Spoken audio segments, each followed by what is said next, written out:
500 की रंगदारी और चली गई जान। सूदखोरों ने छीनी रोजी, चाट वाले ने दे दी अपनी जान। लखनऊ में सूदखोरी का खौफ, चाट विक्रेता की मौत के बाद उठे बड़े सवाल। नमस्कार, आगाज टाइम्स देख रहे हैं आप। मैं हूं आपके साथ पलक शर्मा और स्वागत है आपका हमारे इस कार्यक्रम अपराध में। लखनऊ के अमीनाबाद से सामने आई इस घटना ने पूरे शहर को झकझोर दिया।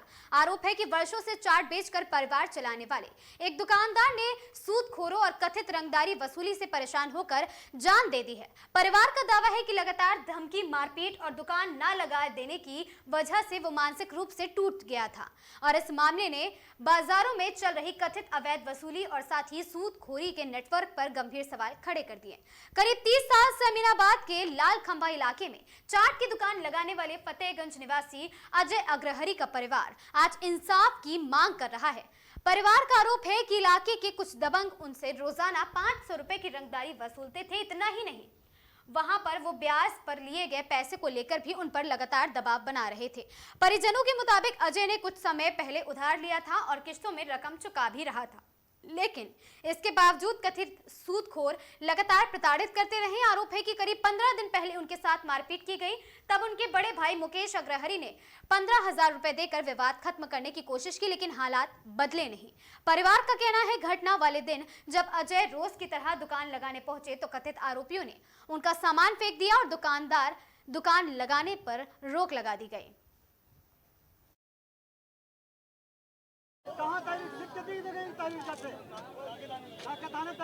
जब हम लोगों ने चैनल वालों से बात करा ये चीज क्यों डिलीट करेगी, तो बोल रहे हैं कि हम आत्महत्या की वीडियो अपलोड नहीं कर सकते, ये हमारे गाइडलाइंस में नहीं है।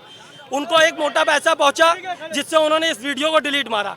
एक व्यक्ति जो दुकान लगाता है उससे 500 रुपए पर डे 450 वसूली फुटपाथ के पानी की बतासे की, उनसे जबरन वसूली करी जाती थी। नहीं देते तो उनको मारते थे, उन पे प्रताड़ना करते थे। जब वो दुकान नहीं लगाते तो उस दिन का पैसा इनको देते थे, फिर वही ब्याज का छियाज लगाते थे। ऋषभ सोन, इसमें पहला नाम ऋषभ सोनकर, मंजीत और अमित, ये तीन। मंजीत उनके बगल में, ऋषभ सोनकर जो इनसे वसूली करते थे और अमित सोनकर जो बगल में जब ये छुट्टियां करते तो उनसे उकसा के ये पैसा दिलवाते। ये एक ही समूह के तीनों लोग व्यक्ति मिले हुए हैं। ये लोग तीनों लोग एक दूसरे के समूह से मिलके दूसरे को उल्लू बना के बस उसको पैसे देते हैं। हमारी बस इतनी सी मांग है कि हमारे डीएम को बुलवाया जाए। इस रोड पे जो वसूली करते हैं ये लोग, ये जरा सा अपराध है। ऐसे ना जाने कितनी जान जाएगी। आज से 4 साल पहले भी एक व्यक्ति ने ऐसे ही आत्महत्या करा था। आज एक और आत्महत्या हुई, कल को एक और आत्महत्या होगी।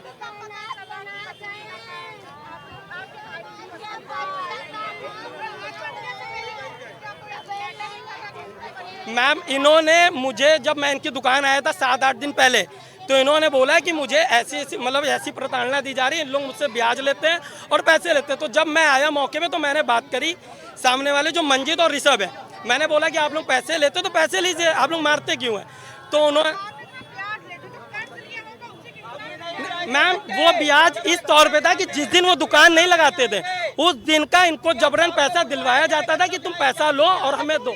हाँ, वसूली टाइप, मतलब एक भू माफिया के टाइप में वो इनसे वसूली कर रहे थे। रोड मैम किसी की नहीं है, वो उस चीज़ का पैसा घसीट रहे थे जिसका वो पैसा लेते थे। जब इन्होंने मुझसे बोला तो मैंने आके बोला तो उन्होंने मुझसे कहा कि मैं वसूल लूँगा जैसे वसूला। आज उन्होंने वसूल लिया, ये आपके सामने लाश पड़ी है। ऐसे वसूला इन लोगों ने। मैम कंप्लेन मैम मैं खुद आया था स्वयं, इन लोगों से जितने लोग थे मैंने उनसे व्यक्तिगत बात करके बात कंप्रोमाइज, क्योंकि वो 15 साल से जब यही दुकान लगा रहे तो वो यही लगाएंगे। जब मैंने उनको प्यार से समझाया तो उन्होंने मुझसे भी यही कहा कि हम वसूलना जानते हैं और हम वसूल लेंगे। ये अगल बगल ये वसूल लिया है और आके अब वो वसूल लें। अब तो एक लगनी ही नहीं है ना, आज जीवन भर दुकान नहीं लगनी है। उस बच्चे का क्या होगा जो एक बार माँ बेचारी किराए के मकान में रहती है, उसका कौन पालन पोषण करेगा? ये करेंगे जो आके बोल रहे हैं और दबाव बना रहे हैं। और हमारी इतनी सी मांग है कि हमें डीएम यहाँ पे मिल जाए, हमें अपनी बात डीएम से रखनी है। मेडिकल कॉलेज भी दबाव पहुँच गए, वहाँ भी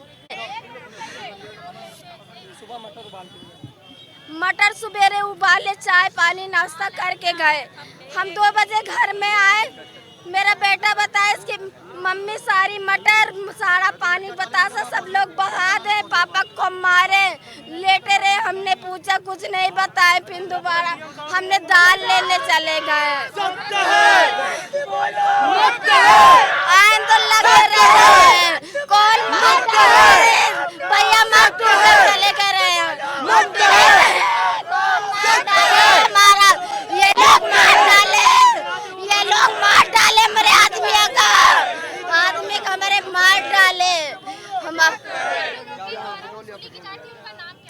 ऋषभ ऋषभ की दुकान के लगे लगावत रहे दुकान, वो नहीं लगावत रहे तब भी वसूली करते। ऋषभ सोनकर ऋषभ की जगह भी थी, वही ऋषभ पैसा लेने आते थे। अगर कहीं हाँ जी, अगर वो पैसे अगर कहीं कल ना लगाए या परसों ना लगाए तो रोज आते थे पैसा लेने, और जब नहीं लगाते तब तक पैसा लेने आ जाते, और गाली बकते थे, वो धक्का देते थे। और कल ही मैडम मेडिकल कॉलेज तक की पहुंच गए, वहाँ सिफारिश लगाने के लिए आप लोग जो बदल दिए अपना बयान। मेडिकल कॉलेज में पैसा दे रहे वो लोग, बताइए कहाँ तक की आदमी बर्दाश्त करे। इनके तरफ के यहाँ के लोग पहुंचे वहाँ पे, यहाँ के 2 लोग पहुंचे वहाँ पे कि मेडिकल कॉलेज में पैसा देने के लिए कि केस खत्म कर दिया जाए। जी हाँ, झूठी रिपोर्ट बना दीजिए। हम लोग को देख करके वहाँ से भागे वो लोग। बताइए क्या क्या करे, छोटा बच्चा है ये। हम 7th क्लास में। अभी उनके बच्चों को मारा गया होता तो क्या कर लेते वो लोग।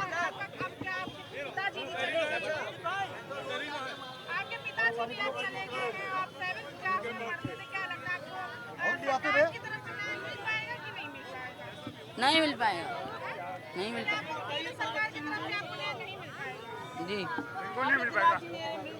नहीं मिल पाएगा। अगर मीडिया जाएगी तो अगर मैडम हाय हम भी योगी वो जी नहीं से भी है। रिक्वेस्ट करते हैं कि इसका फैसला करवाएं, इस बच्चे को इंसाफ दिलवाए।